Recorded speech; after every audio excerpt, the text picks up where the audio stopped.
It's not bigger than Texas, it is Texas. Downtown Dallas, what the locals call the High Five. There's a strange, twisted beauty here. It's more than just a complex, multi-layered web of interconnecting freeways. It's a monument to America's energy paradox.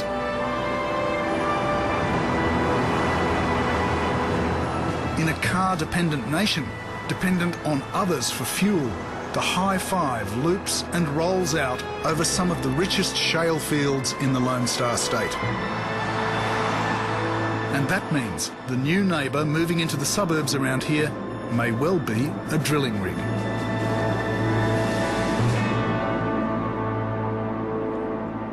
I know people who tried everything they possibly could, and they still have drilling right next to their houses, and they're very unhappy about it. You don't have to travel far to witness a collision between community and commerce, family and industry. We all take risks every day, driving to work, you know. But there's risks that you have to take and risks that you don't have to take. And to me, it just doesn't make sense to put a heavy industrial process right next to somebody's house. This is Southlake, a prosperous community on the outskirts of Dallas. A few years ago, Forbes magazine named this the most affluent neighbourhood in the United States. A place where usually money talks. But right now, the talk's all about the riches of the Barnett Shale field underneath suburbs like Southlake, home to Dr. Gordon Orland and his family. There's so many things we don't know about this process. And that's really what became most frightening, is the things that are being generated during the fracking process we know have the potential to cause harm. Things like naphthene and benzene, which we know are linked to leukemia. We know are linked to cancers and other types of neurologic disorders. The emergency room doctor and his band of suburban activists often gather here at the local Mexican restaurant with their children to discuss the perils of a process they may not have even heard of a few years ago, even in oil-savvy Texas: fracking. And so this was where they were going to put it, yeah?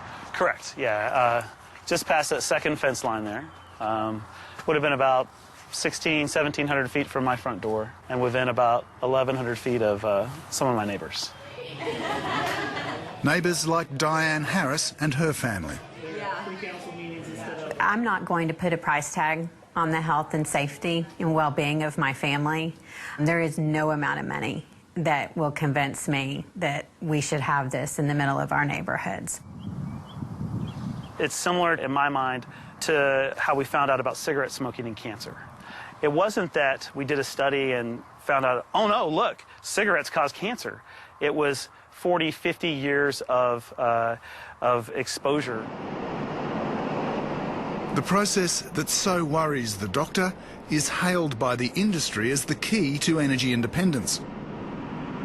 The drill holes can go 3 kilometres down and then push out horizontally for kilometres as well. A cocktail of more than 500 chemicals, millions of litres of water and truckloads of sand is then used to break up the shale and release gas and oil. The process has transformed the energy business in a few short years. But the jury's out on its impact on the environment and people's health.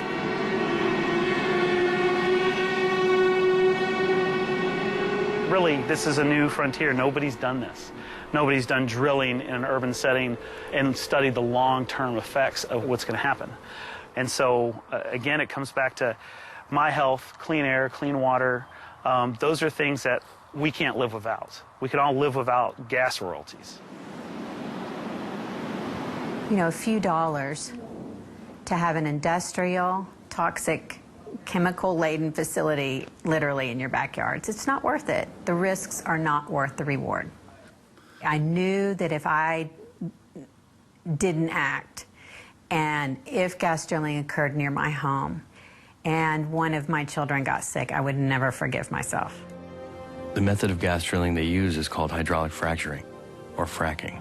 As many South Lakers school themselves up on the fracking process, this documentary has been proving popular at the local Blockbuster. It's called Gasland, and this is its most famous scene. Whoa, Jesus Christ. So I went out west and found people who could light their water on fire, many, many families. I smell hair. Oh, damn. And people started to realize, oh, my water's turning black, my water's bubbling, something smells funny, my kids are getting sick. They're all comparing information. And then they discover, lo and behold, that they can light their water on fire right out of the tap. Jesus Christ. Josh Fox is the Gasland guru. It's really upsetting, actually.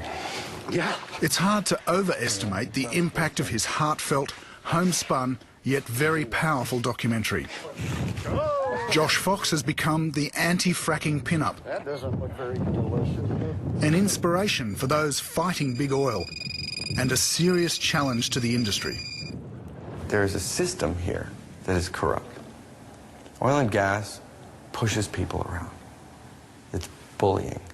It's aggressive. It gets its way. It's about time we're done with that way of doing business, with the culture of that. Because it's literally toxic in every aspect. It's toxic to the environment, and it's toxic to our political process.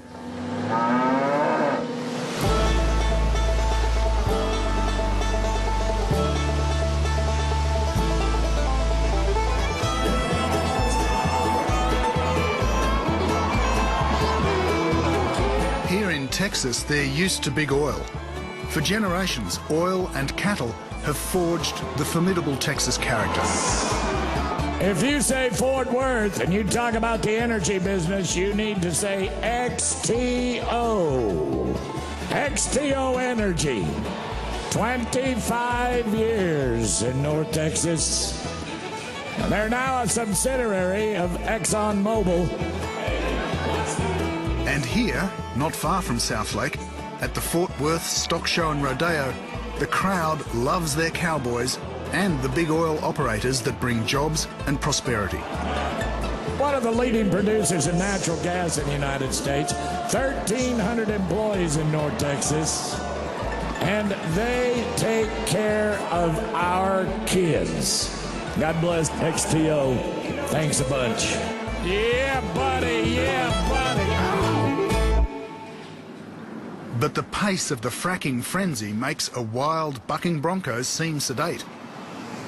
In just a few years, drilling rigs have sprouted up through the Texas suburbs like towering hills hoists, across from shopping centres, close to schools. Otherwise, residential neighbourhoods have become industrial zones. When the fracking starts, trucks gather round the well. The sand, water and chemical mix is pushed deep underground at extremely high pressure. Escaping vapour drifts in the wind. It's pretty dangerous. I've seen a lot of injuries. I've seen somebody actually get blown all the way back from a blowout. I've seen one guy die on a blowout.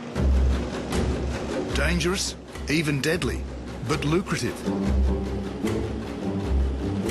Fracking is now underway in 34 states in the US. And urban cowboy Taylor Hinkle is just one of those cashing in on the new energy boom on a Fort Worth rig. Friday, man, it's payday. Said it's payday. It's great money.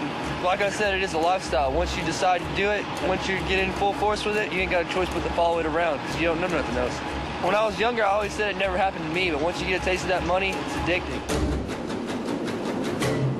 Taylor Hinkle is working on a drilling rig just a few miles from the Dallas-Fort Worth airport and just a stone's throw from new housing developments. Any kind of leaks or anything like that are a big hazard, especially out at the airport.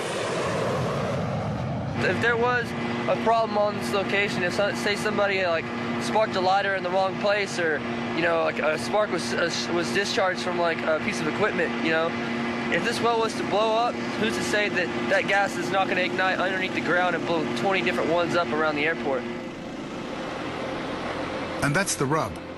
There's a lot about what's happening under there that has people worried and has the oil companies on the defensive.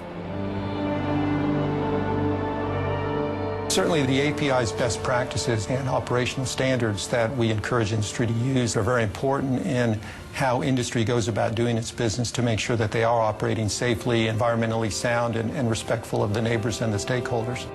So there are lots of things that go into these standards that I think address a lot of the issues that people have been raising. It's literally like a chemistry detective novel. One of the issues is chemical injection. The other issue is simply connecting the layers between these zones, which are toxic to groundwater, very far under the ground, where you have gas, oil, volatile organic compounds, benzene, toluene, ethylbenzenes, normally occurring radioactive material. And what you've just done is you've created a connecting straw between layers that nature separated out millions of years ago with the groundwater. The fracking process was invented by Halliburton, a company later run by Dick Cheney for some years before he became George W. Bush's vice president. In 2005, the Bush administration passed an act exempting fracking from the Safe Drinking Water Act. That means they don't have to apply for a permit for chemical injection. And you're creating a highway of gas and oil that's going through the aquifer, protected by a 1-inch cement casing. And you ask the industry, do casings fail? And they say, of course. 50% of them fail over the life of the well. 50% of them fail over the life of the well. Which means that in 20 to 30 years, you've got water contamination situation that's potentially catastrophic. It has definitely divided the town. It has not brought harmony to South Lake, let's put it that way. In South Lake, the fracking furor has provoked argument and insult. There's just something about this town that's called not in my backyard, you know? If I can't have it, you can't have it either. A lot of that is happening. It's not just the people in South Lake. Americans are just afraid of their shadows. The suburb is split between angry opponents and fervent supporters, like, oddly enough, lifelong Democrat Zena Rucker. When I first became Democratic precinct chair for this district, everybody in this town was a Democrat. And little by little, as the yuppies, then the dot-commers came into town, we used to say they get a little money in their pocket and they change. Zena Rucker is one of the original landholders here. And this is my backyard. She considers herself a dedicated environmentalist I love my backyard. and a conscientious conserver. I'm a true environmentalist. I drive a Prius. I never take anything to the garbage. It either gets in the compost or it gets recycled. She owns 75 acres, pretty countryside that's worth a bomb on paper. A while ago, gas companies approached her with offers for the mineral rights on the property. There's my hanger and my windsock. The checks were too big to resist, even for a Prius driver. There was one that was pretty close to $300,000. The last one, I cashed some of them already, but the leases ran out. So anyway, this last one, however, they took back and decided that they just weren't going to do it. But they led me to believe that had they drilled, I could easily make $30,000 a month. But her bonanzas hit a wall. The local council has now sided with the fracking opponents and imposed a moratorium on development. If there's a gas leak and they're doing a barbecue or they're smoking. For the moment, Gordon Orland and his supporters have won out. My daughter is still in a developmental phase, right? She's 4 years old, and no one can tell me what the long-term effects on things like hormone production and ovaries and whatnot.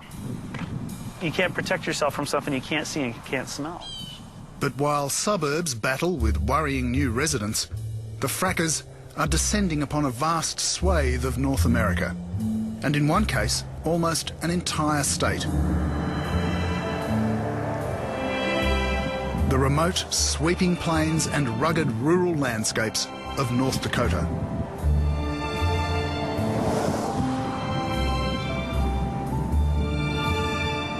It's pretty inhospitable country, particularly in the grip of a freezing winter when we arrive. Not so long ago, North Dakota was struggling to keep its population. But that, as they say, is so yesterday.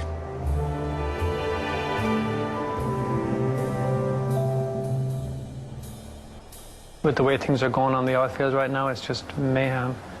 This is where the work is. It's big.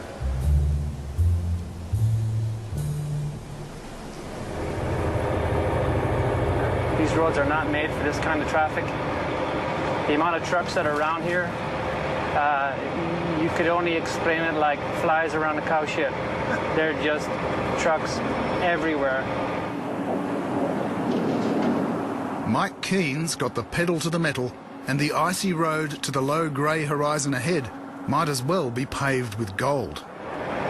The average driver on a normal week would probably make somewhere between $4,000 and $7,000 a week, just a driver. From the grocery stores, to the parts stores, to the hardware stores, to the truck drivers, everybody is doing well. And if they tell you they're not doing well, they're either not very good business people or they're lying. It's a simple fact. They're not up here for anything other than the almighty dollar.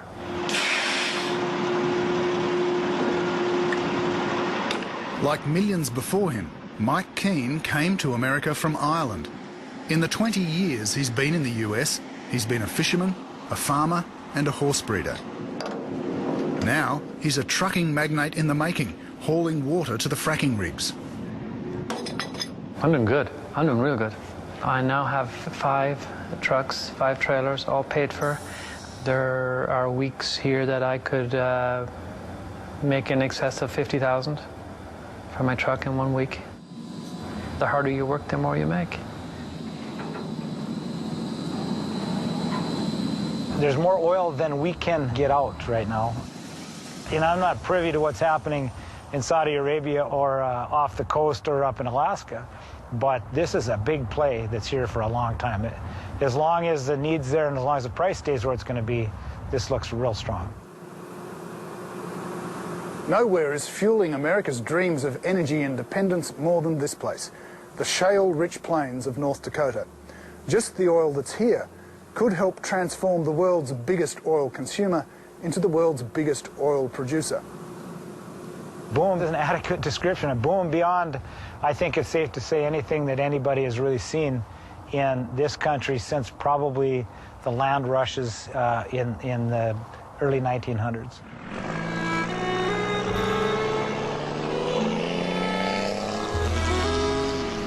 This is Watford City. A year and a half ago, that in itself was a misnomer. This little town of just over 1,000 people was following much of the rest of the state into a long, slow decline. But in just 18 months, the population has grown from a little over 1,000 to 6,500 people. There was a time Gene Vida knew everyone in town. He grew up here. Now the shops on Main Street are full of strangers. And for the head of this county's development authority, that's progress to be proud of. So now we're frantically trying to get housing for those people. You're in an area that hasn't really built much for the last 20 or 25 years.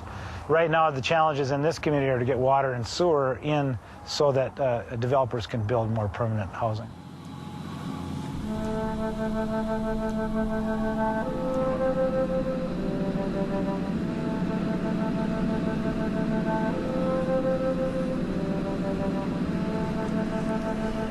A country where unemployment still hovers over 8%, North Dakota's jobless rate of 3% is the envy of the nation.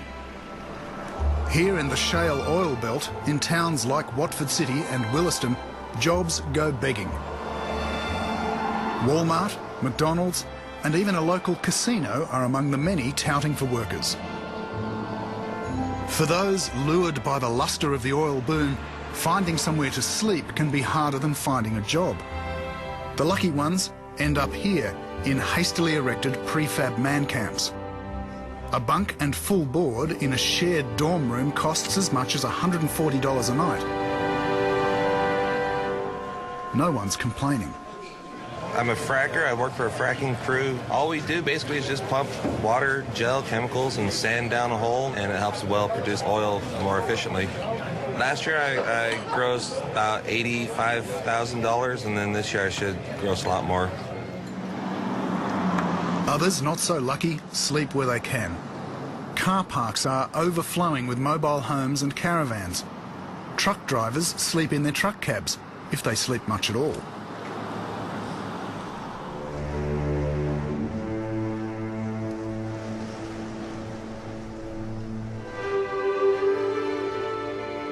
You won't be surprised to know that just like suburban Southlake, Texas, not everyone's happy. Yeah, last winter one day my husband came back here and found this open spot that should be frozen over. And then we discovered all this water bubbling. And how cold does it get here? Oh gosh, 30 below here last week. 30 below? Yeah. And this will still be like this? Yeah. Wow. Jackie Schulke says her previously pristine spring-fed creek started to bubble just a month after fracking on a neighbouring property. And actually, when I bought this property, well, it'll be 6 years this spring now, we were drinking out of this creek. Wow, really? It was so clear. You wouldn't drink it now, would you? Oh, God, no. I won't even walk in it, let alone drink it. Yeah, my daddy told me, he goes, well, kind of tastes a little beavery, but it's good clean water, you know. But there's a beaver dam down the way there. The beavers have all moved out. There you go. Jackie Schulke blames fracking for the loss of 5 cows, 2 dogs and a number of chickens, and for the decline of her own health. I was actually diagnosed with hydrocarbon exposure. I've got a lot of problems that come along with it. Well, when you live 24 miles out in the middle of nowhere, that shouldn't be a problem. I should be breathing the cleanest air in the world. Oh, darn you, girl. The industry admits its record isn't perfect, but says safety standards are improving all the time, and those who have been adversely impacted do have options. There's always issues. There's nothing that we do in any industry, and energy is not unique, that's completely risk-free. You have the ability to go to your state regulators and raise issues and concerns. As private landowners, depending on which state you're in and what the state laws are, you may have recourse in the legal system. So there are lots of ways that you can seek relief on that. They're goddamn liars. They're here to rape this land, make as much money as they can, and get the hell out of here. They could give a crap less what they're doing here. They will come on your property, look you straight in the eye, and lie to you. And they will leave without a second thought, and they do not care. From North Dakota to Texas and a slew of states in between, many now blame fracking for a range of ailments. Headaches, nausea, dizziness, skin rashes, and worse. When they came into my neighborhood, I began having a lot of intense, long-term headaches and extreme fatigue and dizziness. And now I've been diagnosed with anemia out of the blue. I never had anemia. Jane Lynn lives in Arlington, Texas, a middle-class suburb just a few miles from Southlake. The fracking activity here in the past 2 years has been feverish.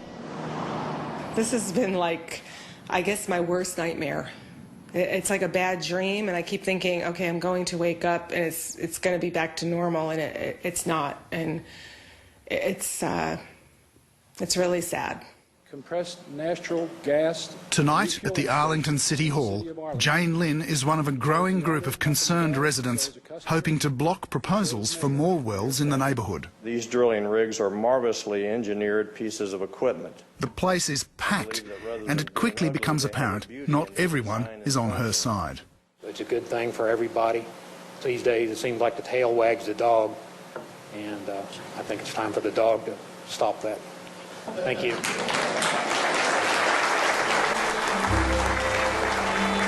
Here too, money, development and perceptions of the national interest are dividing the residents. Thank you.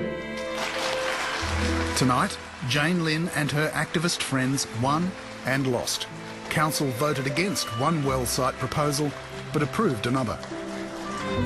Everyone was so pro-drilling, and this is the red, white, and blue American thing to do. And I just never saw it that way, and I was being personally affected by it. But now I'm seeing other people rise up who are feeling the same way. I think a lot of people now would like a do-over.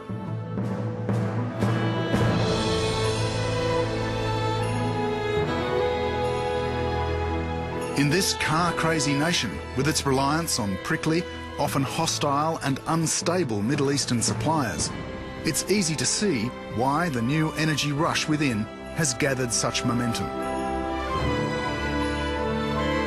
But where it collides with the American heartland of family and future, and where it threatens wildlife and a way of life in America's vast backyard, fracking is fast becoming a very dirty word. Like the process itself, the fractures and fault lines are exploding.